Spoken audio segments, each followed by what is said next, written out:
Hello बच्चों, this is Krishna Vashishtha. और आप सब कैसे हैं? उम्मीद करता हूँ जहाँ पर भी होंगे अच्छे होंगे। और आज हम करने वाले हैं क्लासिकल कंडीशनिंग के ऊपर एक बहुत ही इम्पोर्टेंट डिस्कशन, जिसको हम नाम देते हैं लर्निंग थ्रू एसोसिएशन। मतलब जैसे कि आप सभी को पता है, अगर आपने मेरी पुरानी वीडियो देखी है तो उसमें मैंने लर्निंग के बारे में डिस्कस किया था। तो लर्निंग चैप्टर जो है हमारा, उसके अंदर ही सेकंड वीडियो रहेगा मेरा। और चैनल का नाम है एज यूजुअल टैट्स गुरु, TETSGURU। ठीक है। इन केस अगर आपने सब्सक्राइब नहीं किया है, प्लीज़ सब्सक्राइब ज़रूर करें। और वीडियो अगर आपको अच्छा लगता है तो वीडियो को लाइक करें, शेयर करें। ठीक है। तो स्टार्ट करते हैं दोस्तों। जैसे कि आप सभी को पता है कि क्लासिकल कंडीशनिंग एक बहुत ही इम्पोर्टेंट कॉन्सेप्ट है साइकोलॉजी के अंदर। और इसको डिस्कवर किया था इवान पेवलोव। इवान पेवलोव ने इसको डिस्कवर किया था। और ये एक रशियन साइंटिस्ट थे।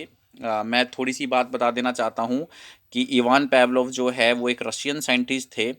और इन्होंने एक्सीडेंटली इस थ्योरी को डिस्कवर किया था। एक्चुअली में इनकी इंटेंशन नहीं थी।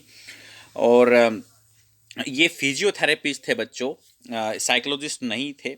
वो तो बाद में इन्होंने बिहेवियरिज्म के ऊपर, कि जो एनिमल्स होते हैं या फिर जो ह्यूमन होते हैं वो किस तरीके से बिहेवियर करते हैं, किस तरीके से वो लर्न कर सकते हैं। तो उस चीज़ जो ये थ्योरी है क्लासिकल कंडीशनिंग, ये it is one of the important concept in behaviourism. तो ये थ्योरी बिहेवियरिज्म के अंदर आती है। यहाँ पर हम स्टडी करते हैं एनिमल के बिहेवियर की और ह्यूमन के बिहेवियर की। ठीक है। उनका एक एक्सपेरिमेंट बड़ा ही फेमस हुआ था, डॉग वाला एक्सपेरिमेंट, जहाँ पर डॉग के मुंह से सलाइवा निकलता है जस्ट एक बैल को अगर हमने एसोसिएट कर दिया उसके थ्रू। ठीक है। तो ये सारी चीज़ें बच्चों काफ़ी इम्पोर्टेंट होगी आज के लेक्चर में। और आइए जानते हैं धीरे धीरे। जो क्लासिकल कंडीशनिंग जो थ्योरी है वो एग्ज़ाम के पॉइंट से काफ़ी इम्पोर्टेंट थ्योरी मानी जाती है। और इस थ्योरी को मैं पहले भी कवर करा चुका हूँ एक दो बार चैनल पर। लेकिन आज जैसे कि आप सभी को पता है कि साइकोलॉजी के अंदर जो लेक्चर मेरे चल रहे हैं वो सीरीज़ बाय सीरीज़ हैं, मतलब वन वीडियो बाय वीडियो हैं। तो आइए दोस्तों स्टार्ट करते हैं। देखो, classical conditioning is also known as Pavlovian conditioning because it was discovered by Russian scientist Ivan Pavlov, who was interested in studying stimulus response relationship. अब आप सोच रहे होंगे कि स्टीमुलस और रिस्पॉन्स क्या होता है। देखो बच्चों, आप मार्केट में जा रहे हो, मैं एग्जांपल काफ़ी बार दे चुका हूँ। आप मार्केट में जा रहे हो और आपने गोलगप्पे की दुकान देखी है। तो गोलगप्पे जैसे आपने देखे तो आपके मुंह में पानी आ गया। तो जो गोलगप्पा है ये स्टीमुलस माना जाएगा। और आपके मुंह में जो पानी आ गया है, जो सलाइवा जनरेट हुआ है, दैट इज़ रिस्पॉन्स। तो स्टीमुलस को देख के रिस्पॉन्स आता है। कई बार पिज़्ज़ा पिज़्ज़ा की क्रेविंग होती है हम सभी को, तो पिज़्ज़ा जो है वो स्टीमुलस हो गया। और पिज़्ज़ा सोचना या देखने के बाद जो हमारी बॉडी ने जिस तरीके से एक्ट किया है, सलाइवा प्रोड्यूस करा के, that is response to the stimulus. ठीक है। He worked with dog. The animal was harnessed and food was presented the dog by as a laboratory assistant. तो देखो, बात ऐसी है कि जब इवान पेवलोव एक अपनी लैब के अंदर डॉग का एक्सपेरिमेंट कर रहे थे, तो उन्होंने देखा एक इंटरेस्टिंग चीज़ देखी है कि जब इवान पेवलोव के जो असिस्टेंट थे खाना लेकर आ रहे थे कुत्तों का, तो वो अभी रूम के अंदर एंटर नहीं हुए थे, लेकिन जो कुत्तों का जो सलाइवा है वो बनना स्टार्ट हो गया था। ठीक है। तो इन्होंने जब इस चीज़ को ऑब्जर्व किया कि भाई ऐसा क्यों हुआ, क्योंकि खाना तो अभी रूम के अंदर आया ही नहीं है, एंटर ही नहीं हुआ है खाने वाला तो, खाने लाने वाला तो, लेकिन उसकी आवाज़ सुन के, कदमों की आवाज़ सुन के कुत्तों ने जो है रिस्पॉन्स दिखाना स्टार्ट कर दिया। तो इसका मतलब कुत्ते का जो सलाइवा है, कुत्ते का जो रिस्पॉन्स है, वो कहीं ना कहीं कनेक्ट हो चुका है, एसोसिएट हो चुका है असिस्टेंट के कदमों से। कि जैसे जैसे कदम की आहट की आवाज़ आएगी, वैसे वैसे उसका सलाइवा, वैसे वैसे उसका रिस्पॉन्स जनरेट होगा। तो इस चीज़ को अच्छे से उन्होंने ऑब्जर्व किया। और देन फिर फाइनली उन्होंने एक अपना एक बड़ा ही इंटरेस्टिंग, बड़ा ही फेमस जो है एक्सपेरिमेंट उन्होंने परफॉर्म किया। ठीक है। तो उसी चीज़ के बारे में हम डिस्कस करने वाले हैं।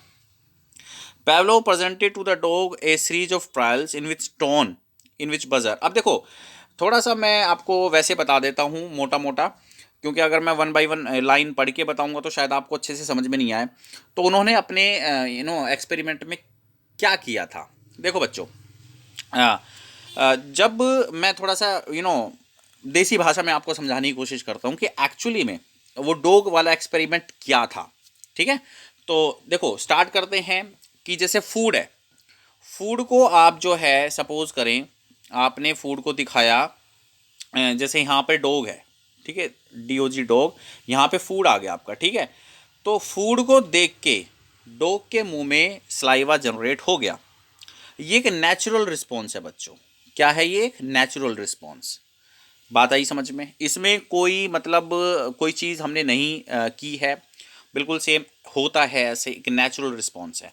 ठीक है, अब बात करते हैं कि भाई जैसे मान लो यहाँ पर डॉग है और अब मैंने फूड को हटा के यहाँ पे बैल कर दिया, मतलब एक घंटी थी मेरे पास, मैंने घंटी बजाई और मैंने देखा कि डॉग के अंदर रिस्पॉन्स जनरेट होता है नहीं होता है। तो आप ही बताइए कि जब बेल बजेगी तो क्या डॉग के मुंह में सलाइवा जनरेट होगा? तो आपका आंसर होगा मोस्ट प्रोबेबली नहीं। ठीक है, तो ये भी एक नेचुरल रिस्पॉन्स है कि भाई बैल जो है, बैल के बजने से डॉग के मुंह में सलाइवा कैसे जनरेट हो सकता है? मुझे बताओ, नहीं हो सकता ना। अब एक्चुअली में हमें करना क्या है? इवान पावलोव के एक्सपेरिमेंट में उन्होंने क्या किया कि बैल को खाने के साथ, यानी कि फूड के साथ एसोसिएट किया, फिर फूड को निकाल के देन फिर बाद में जब बैल बजाई तो हमने देखा कि कुत्ते के मुंह में सलाइवा जनरेट हो गया।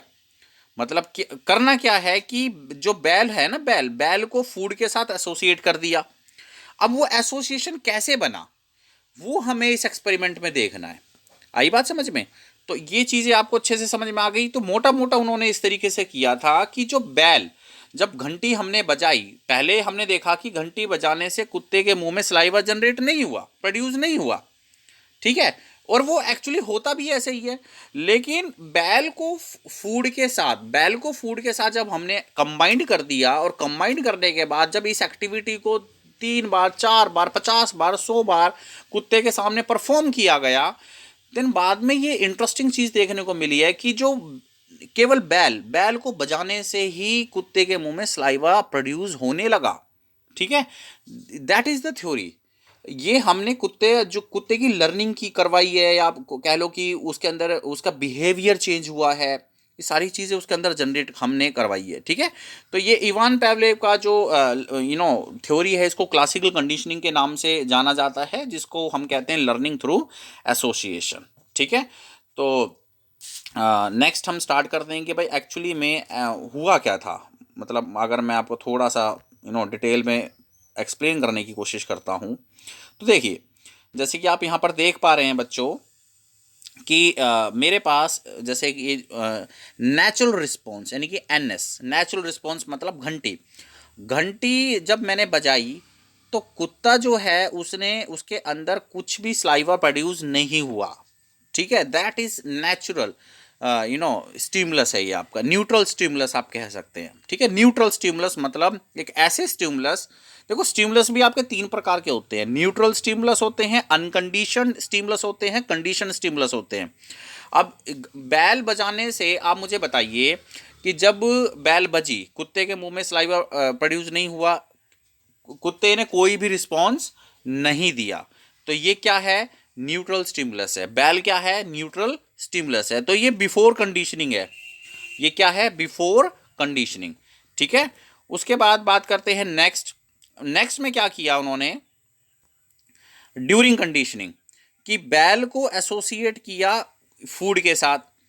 ठीक है, और कुत्ते के मुंह में सलाइवा ऑटोमेटिकली जनरेट होना ही था, क्योंकि कुत्ता सामने क्या देख रहा है? फूड को देख रहा है।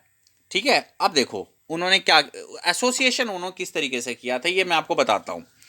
कि जब उन्होंने अपने लैब में इस तरीके से सेटिंग सेट करी है कि सबसे पहले उन्होंने बैल बजाई। ठीक है, मान लेते हैं कि एक बैल उन्होंने बजाई, ठीक है, उसके 2 मिनट बाद खाने को उसके कुत्ते के सामने रखा। सबसे पहले बैल बजाते हैं, उसके 2 मिनट बाद खाने को रखते हैं कुत्ते के सामने। ठीक है, तो ऑब्वियस सी बात है कि कुत्ता तो खाने को देख के सलाइवा प्रोड्यूस करेगा ही करेगा। ठीक है, अच्छा ये तो है ड्यूरिंग कंडीशनिंग। कंडीशनिंग देखो इस तरीके से की जा रही है। अब इस एक्शन को, इस एक्टिविटी को उसने काफ़ी बार परफॉर्म किया। ठीक है, अच्छा जी, परफॉर्म करने के बाद अब क्या होता है? आफ्टर कंडीशनिंग देख लेते हैं। अब उन्होंने देखा कि भाई कुछ दिन बाद इस तरह की एक्टिविटी करने के बाद हमने, जैसे ही उसने बैल बजाता है, वो जैसे ही लैब के अंदर उसने बैल बजाई, तो कुत्ते के मुंह में स्लाइवा प्रोड्यूस होने लगा। कहीं ना कहीं इस बैल को उसने एसोसिएट किया, इस बैल को एसोसिएट किया फूड के साथ। और फिर कुछ दिन तक इस एक्टिविटी को करने के बाद फूड को रिप्लेस कर दिया, हटा दिया फूड को। जैसी वो बैल बजाई उसने, तो कुत्ते के मुंह में ऑलरेडी स्लाइवा प्रोड्यूस होने लगा। ठीक है, अभी देखो मैंने आपको यूसीआर या फिर आपको सीएस सीआर के बारे में नहीं बताया, क्योंकि मैं नहीं चाहता कि आप इन टर्म्स के बारे में पढ़ो। ठीक है, क्योंकि ऑब्वियसली बात, आप कंफ्यूज हो जाएंगे कि भाई यूसीएस क्या होता है, यूसीआर क्या होता है, एनएस क्या होता है, यूसीएस क्या होता है। ये सारी चीज़ें अभी आपको नहीं जाननी है, ये मैंने आपको एक चीज़ बताई है। ठीक है, तो मोटे मोटे तौर पे अगर मैंने आपको इस तरीके से बताया तो आपको समझ में आया होगा, अच्छे से समझ में आया होगा। ठीक है, अब इस तरह की एक्टिविटी उन्होंने परफॉर्म करी अपनी लैब में। तो that is famous experiment performed by Ivan Pavlov in his lab. अब उसके बाद आपको मोटा मोटा क्या समझना है, उसके बाद मोटा मोटा 3 चीज़ों के बारे में आपको समझना है।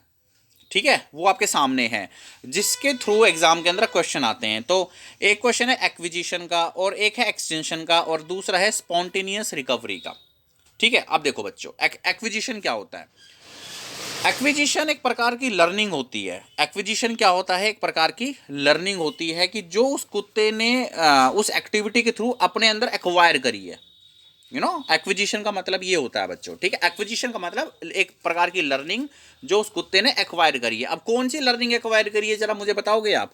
उस कुत्ते ने पहले जो बैल के साथ वो रिस्पॉन्स नहीं देता था नॉर्मली, ठीक है, न्यूट्रल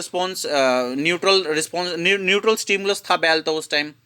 अच्छा, जब इवान पावलोव ने अपने एक्सपेरिमेंट में बैल को फूड के साथ एसोसिएट किया, और आफ्टर द एसोसिएशन जब केवल न्यूट्रल स्टिमुलस से ही वो रिस्पॉन्स देना स्टार्ट कर दिया उसने, तो इसका मतलब कुत्ते के अंदर बिहेवियर चेंज हो गया है।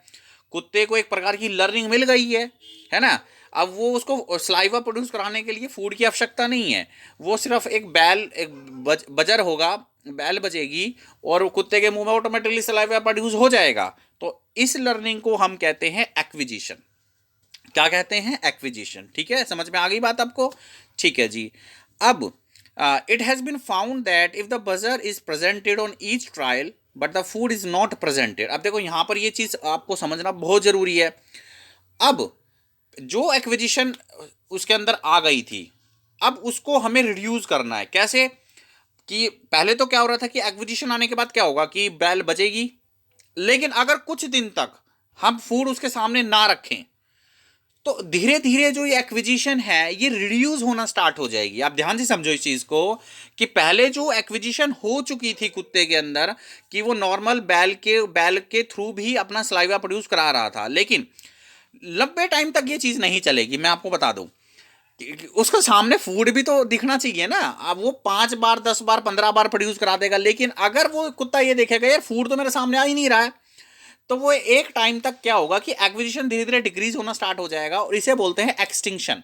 मतलब धीरे धीरे वो भूलना स्टार्ट कर देगा इस लर्निंग को। जो लर्निंग पहले एक्वायर हुई थी एक्विजिशन में, वो धीरे धीरे अब डिक्रीज होनी स्टार्ट हो जाएगी। कुत्ता धीरे धीरे भूलना स्टार्ट कर देगा। ठीक है, अच्छा जी। अब वो एक टाइम के बाद बिल्कुल ही भूल चुका होगा सारी चीज़ें। अच्छा, अब उसके बाद आता है स्पॉन्टेनियस रिकवरी। अब उसको थोड़ा सा ध्यान से समझना है स्पॉन्टेनियस रिकवरी को। देखो यहाँ पर लिखा हुआ है स्पॉन्टेनियस रिकवरी। अब इसमें क्या करना है कि it has also been found that if a gap of some duration occurs after extinction and if the buzzer is again presented without food, the dog will salivate for a few trials। ठीक है, मतलब अब यहाँ पर क्या है कि ध्यान से सुनो, it has also been found that if a gap of some duration occur after extinction if the buzzer is again presented without food the dog will celebrate. मतलब जो एक्सटेंशन में वो चीज़ें भूल चुका था, अब वो क्या है कि थोड़े टाइम के बाद अगर आप बजर फिर से बजाना स्टार्ट कर दोगे, ठीक है, तो जो डॉग है वो फिर से सेलिब्रेट करना स्टार्ट कर देगा। मतलब उसके अंदर जो कंडीशन रिस्पॉन्ड है वो फिर से जनरेट होना स्टार्ट हो जाएगा कुछ ही ट्रायल के बाद। कुछ ही ट्रायल के बाद। तो इस रिकवरी को जो पहले वो एक्सटेंशन में डिक्रीज करा चुका था, अब इसमें क्या होगा कि वो उसने काफ़ी हद तक उस मोमेंटम को फिर से रिकवर कर लिया है। That is called spontaneous recovery, that is called spontaneous recovery. तो बच्चों ये था classical conditioning perform by famous experiment perform by Ivan Pavlov. ये उनकी थ्योरी को मैंने अच्छे से आपको समझा दिया है। और यहाँ पर देखो कुछ चीज़ें यहाँ पे इन्होंने लिखी हुई हैं, जैसे यूसीएस अनकंडीशनड स्टिमुलस। यूसीएस का क्या मतलब होता है? अनकंडीशन स्टिमुलस। और यूसीआर का मतलब होता है अनकंडीशन रिस्पॉन्स। तो जैसे फॉर एग्जांपल मान लेते हैं कि जो आपका फूड है उसको हम यूसीएस कहते हैं, मतलब अनकंडीशन स्टिमुलस। और जैसे देखो हम किसी फूड को देखते हैं तो नॉर्मल हमारे अंदर स्लाइवा प्रोड्यूस होगा, ऑटोमेटिकली प्रोड्यूस होगा। तो दोनों ही चीज़ें अनकंडीशनड है क्योंकि वो हमारे बिहेवियर में समा चुकी हैं।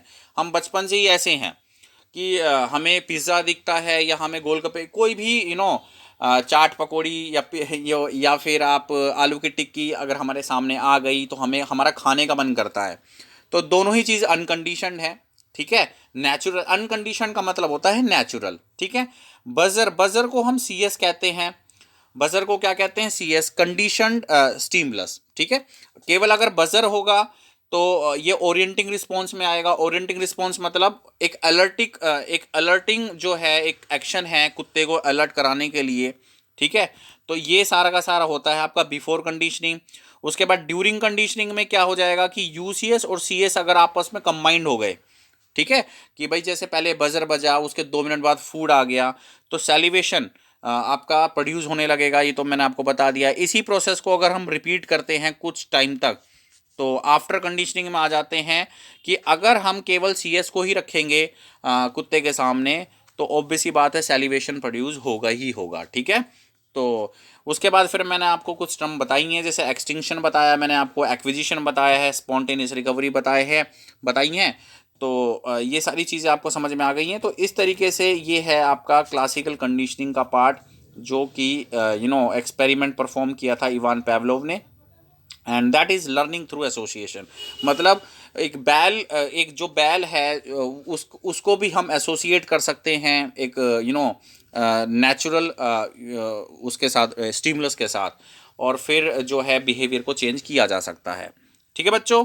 सो this is the task perform by Ivan Pavlov. Thank you very much इस वीडियो को सुनने के लिए। अगर आपने पूरा इस वीडियो को सुना है आपको पूरा कॉन्सेप्ट समझ में आएगा, लेकिन अगर फिर भी कुछ चीज़ें क्लियर नहीं हुई है तो कमेंट बॉक्स में लिख सकते हैं। Definitely I will give reply. और इस वीडियो को दोबारा से देख सकते हैं अपने कॉन्सेप्ट को क्लियर कराने के लिए। नेक्स्ट जो हम चलेंगे आगे उसमें मैं आपको पढ़ाऊँगा ऑपरेंट कंडीशनिंग के बारे में, ठीक है। मॉडिफिकेशन ऑफ बिहेवियर थ्रू री इन्फोर्समेंट, ये भी बहुत ही इंपॉर्टेंट कॉन्सेप्ट है जो साइकोलॉजी के अंदर पूछा जाता है। थैंक यू वेरी मच बच्चों इस वीडियो को देखने के लिए, धन्यवाद।